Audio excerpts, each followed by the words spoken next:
Bem, nós vamos conversar agora com o comandante da Polícia Militar do Estado, Coronel Dilson Júnior. Coronel, é um prazer poder conversar com o senhor nesse momento, para saber da atuação da nossa polícia nesse momento de pandemia.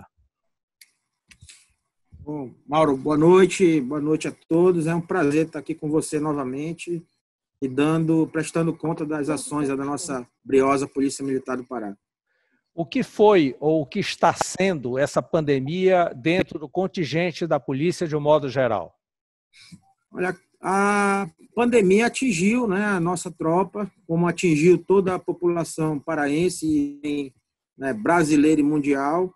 Nós, inicialmente, atuamos na prevenção, né, com medidas preventivas, com distribuição de equipamentos de proteção individual para toda a tropa, máscara, álcool em gel, luvas de procedimento, e essa foi a nossa ação. E à medida que a pandemia foi aumentando, Mauro, a gente conseguiu frente de atendimento, né, nosso antigo hospital funcionando como ambulatório, atendendo a nossa tropa e também distribuindo medicamentos que vinham da CESPA direto para as corporações da área da segurança. Sim, a Polícia Militar está sem hospital há 10 anos, hospital próprio. Como é que conseguiu se resolver num momento como esse? Era um pleito antigo da nossa tropa, né? A reativação do nosso hospital.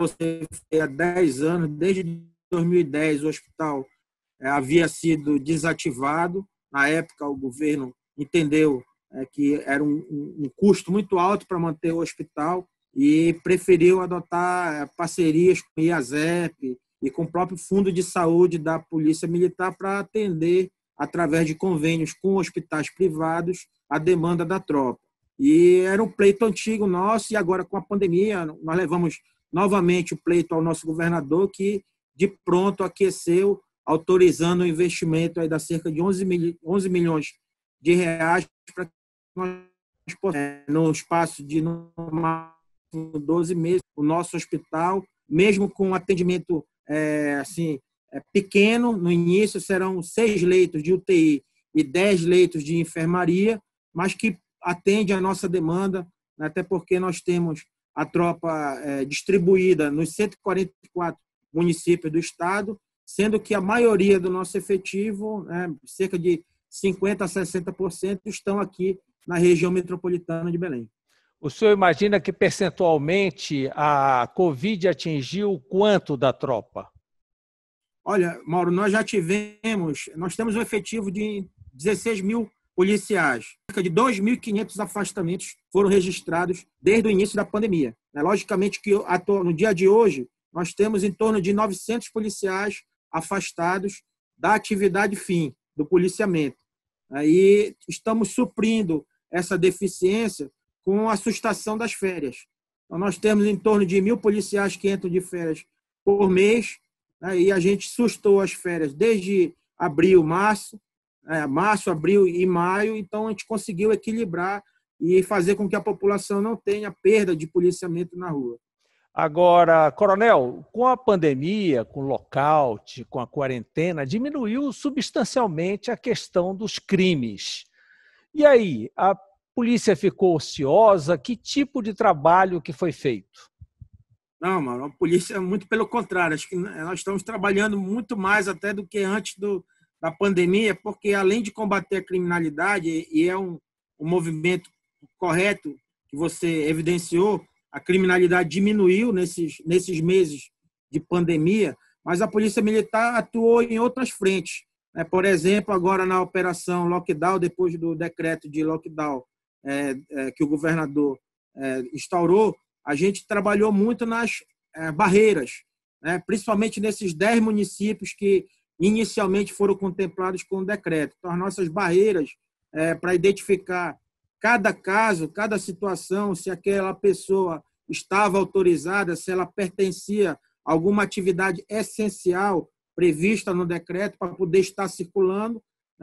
E, infelizmente, algumas pessoas não estavam contempladas nessas atividades e, eventualmente, foram multadas, não só pela Polícia Militar, mas também por todos os órgãos de segurança, não só do Estado, mas também do município. É importante frisar aí que os órgãos de segurança do município, aqui em Belém, por exemplo, a Guarda Municipal, a CEMOB, a Demutran lá em Ananindeua, em Castanhal, para atuar na prevenção aí da circulação das pessoas que não deveriam estar circulando, né? E com isso tentar, como nós conseguimos, aumentar o isolamento social.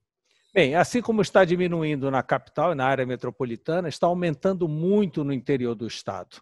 Qual a estrutura da Polícia Militar em nível de 144 municípios para colaborar nesse momento, já que as dificuldades serão muito maiores? Mauro, a Polícia Militar é o único órgão do estado que está presente nos 144 municípios, né? Então, até nos destacamentos mais distantes, nos distritos de alguns municípios, a Polícia Militar se faz presente. E a gente está com uma estratégia de priorizar esses 17 municípios que estão contemplados com o decreto do lockdown, mas também atuando em todas as frentes. Vou dar um exemplo para você. Itaituba não está contemplado com o lockdown, o decreto lockdown, mas a Polícia Militar tem agido preventivamente e ostensivamente nesses municípios, mesmo os mais distantes, e nós temos conseguido conscientizar a nossa população. Em alguns municípios, até para você ter uma ideia, a gente atuou entregando máscaras, conscientizando a população de que se deve circular, se é possível, é necessário circular dentro da cidade, mas que circule com a máscara, né? Regulamentando, por exemplo, as filas nos órgãos, nas agências bancárias, nas casas lotéricas, a Polícia Militar atuando, inclusive com o jingle lá da campanha, né, do isolamento, divulgando pelo megafone da viatura, que as pessoas precisam permanecer em casa. Então, a atuação da Polícia Militar foi integrada com os órgãos de segurança municipais, mas também em todos os 144 municípios do estado. E com esse deslocamento do vírus para o interior, haverá uma transferência de contingente da capital para reforçar o interior? Como é que funciona isso? Como é que funciona a logística da PM, por exemplo, nessas áreas de acesso apenas fluvial? Olha, nessa área de acesso fluvial, a gente teve um trabalho, está tendo desde o início da pandemia, por exemplo, ali na divisa do Pará com o Amazonas, né? Desde o início, os primeiros decretos do governador já foram proibindo o trânsito, né, interestadual. E ali o fluxo de embarcações é muito grande. Nós tivemos várias operações em que nós tivemos que interceptar embarcações vindas do Amazonas e para que retornasse ao estado do Amazonas, só permitindo o trânsito de embarcações para transporte de cargas. Então, a nossa atuação do pessoal do fluvial, da nossa companhia fluvial e das unidades do interior que são dotadas de lancha, você sabe que muitos municípios nossos, o acesso é só via rios, né? Então, a gente precisa estar acompanhando e a nossa logística já está preparada para isso. Alguns municípios ainda estamos melhorando a nossa estrutura, porque precisamos adquirir novas embarcações e a Secretaria de Segurança já tem esse planejamento. A gente acredita que até o final do ano de 2020 a gente vai ter uma maior capacidade logística de estar atuando nesse município. Mas em todo o estado, Mauro, a Polícia Militar se fez presente e se faz presente.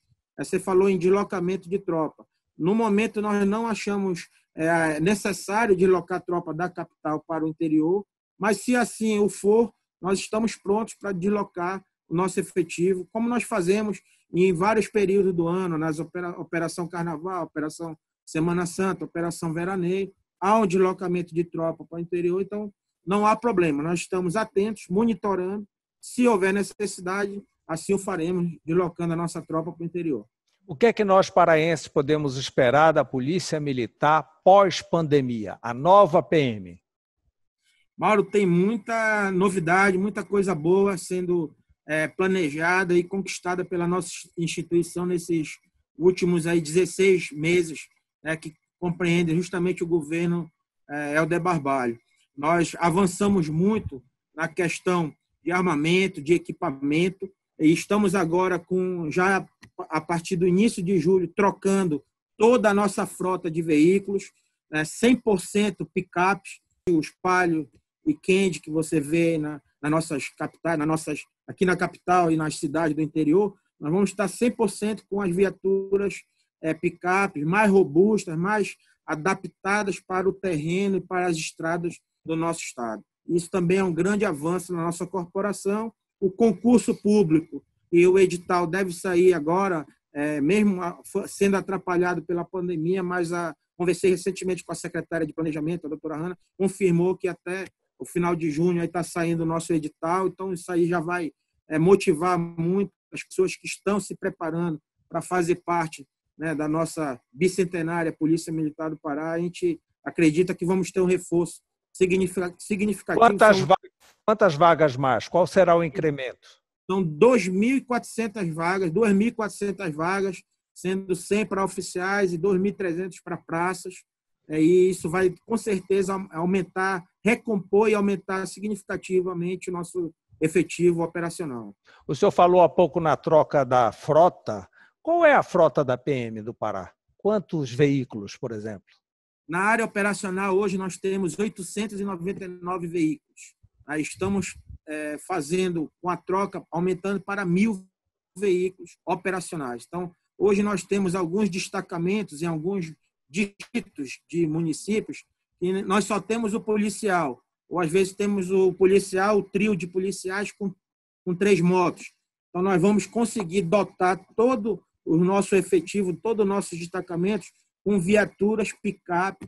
Isso é um avanço significativo de qualidade, de excelência no serviço de segurança pública do nosso estado. E a aeronave, a PM está equipada?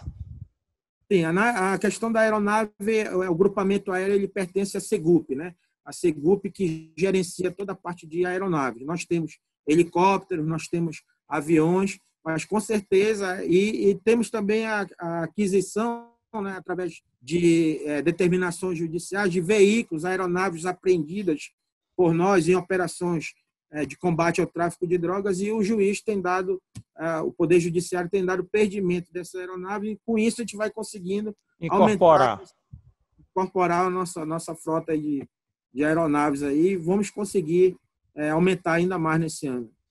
Coronel Dilson, muito obrigado por essa entrevista, essas informações, boa sorte, sucesso aí para a nossa Polícia Militar. Obrigado pela sua participação.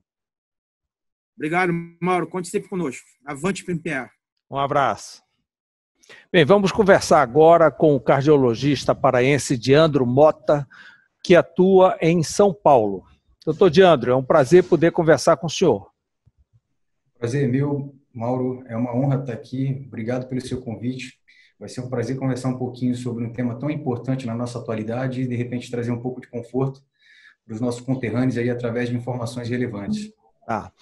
A pessoa que tem problema cardíaco está mais propensa a ser contaminada pela Covid? Mauro, essa é uma pergunta muito interessante e muito frequente em consultório, ainda mais agora com a telemedicina, a gente vem fazendo algumas consultas e esclarecendo muitas dúvidas. E uma das confusões que acontecem é acreditar que quem tem problema cardíaco tem maior chance de ser infectado. Isso não é verdade. A chance de infecção é igual para todos. Na verdade, quem tem problema cardíaco pode ter uma chance maior de apresentar sintomas quando ele é infectado ou mesmo de evoluir com a forma mais grave da doença. Então, uma coisa é a chance de ser infectado, que é igual para todo mundo. Outra coisa é a chance de evoluir de forma desfavorável, que acaba sendo um pouco maior, a depender do grau de problema cardíaco que o paciente possa ter. E aí passa pela hipertensão, né? Perfeito. É bem interessante a observação de que quando a gente fala quem tem problema cardíaco tem uma maior chance de evoluir com a forma grave da doença, isso pode gerar uma certa confusão para o paciente, porque ele se pergunta, poxa, eu já tive um problema muito leve quando eu era mais novo, será que eu sou um paciente cardiopata? Será que eu tenho uma chance maior de evoluir de forma desfavorável caso eu seja infectado? Então, primeiro a gente tem que entender quais são os grupos de doenças que a gente considera como problema cardíaco que aumente a chance de evoluir com uma forma grave. Então, quais são esses problemas? Um deles é a insuficiência cardíaca. O que é isso? É um coração que ele tem uma certa dificuldade para contrair como deveria, ou às vezes relaxar como deveria, ou os dois. Às vezes tem uma dilatação anormal.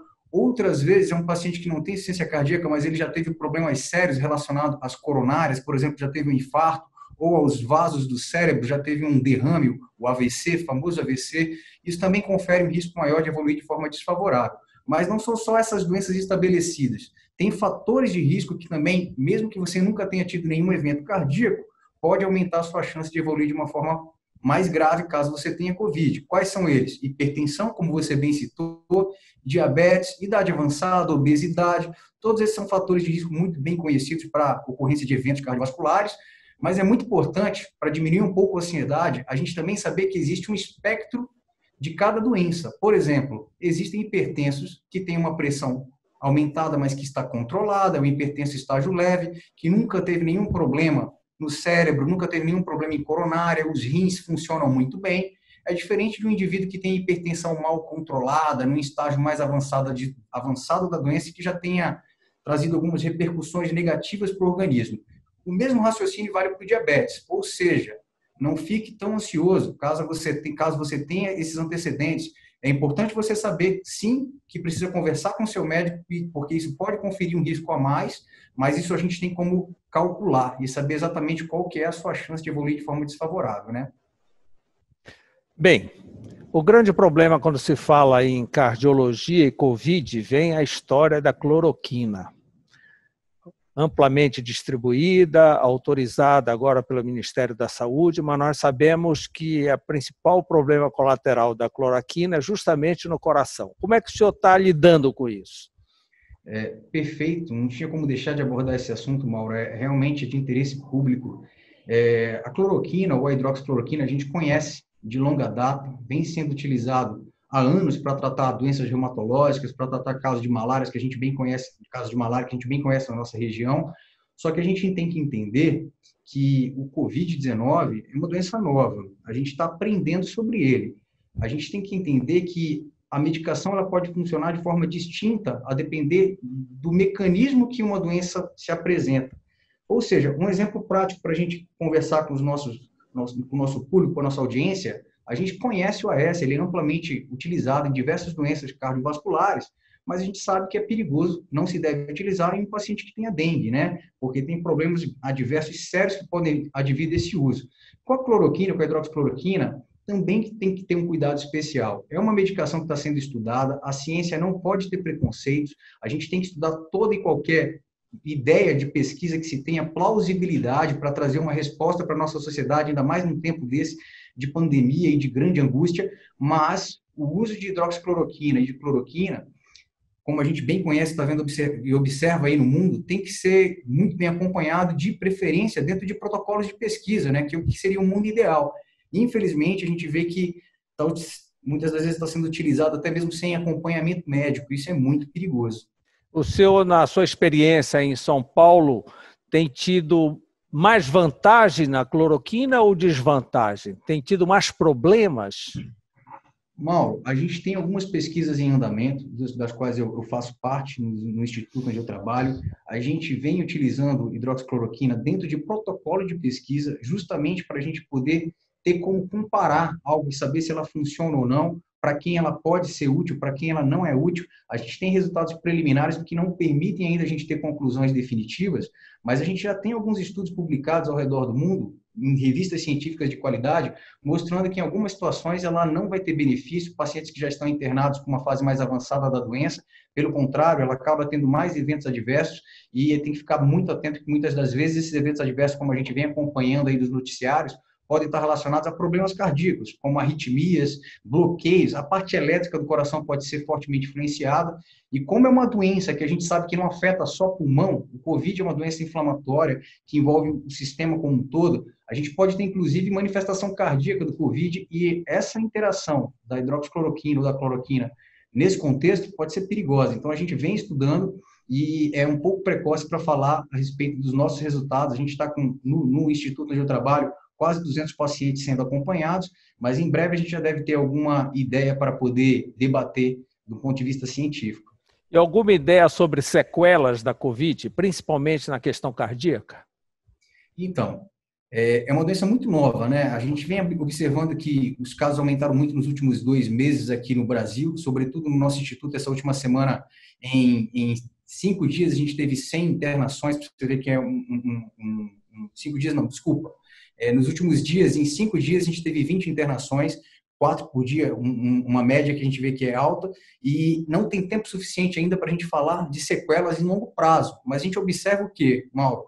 Muitos dos pacientes que internam, eles apresentam sintomas que são cardiológicos primários, às vezes nem tem sintoma respiratório ainda. O paciente que teve um desmaio, uma dor no peito que parece inclusive uma dor de infarto, e quando a gente vai investigar, a gente encontra alterações compatíveis com COVID, com manifestação pulmonar, que às vezes nem deu sintomas, mas a gente encontra também alterações sugestivas de inflamação do músculo cardíaco, que a gente chama de miocardite, a gente encontra lesão do músculo cardíaco, que a gente chama de injúria miocárdica, em até 20% das vezes, como vem sendo observado em estudos fora do Brasil também, inclusive com possibilidade de instabilizar a placa de gordura pelo processo inflamatório e desencadear um infarto. Então, a gente está conhecendo muito bem a doença do ponto de vista cardíaco na fase aguda.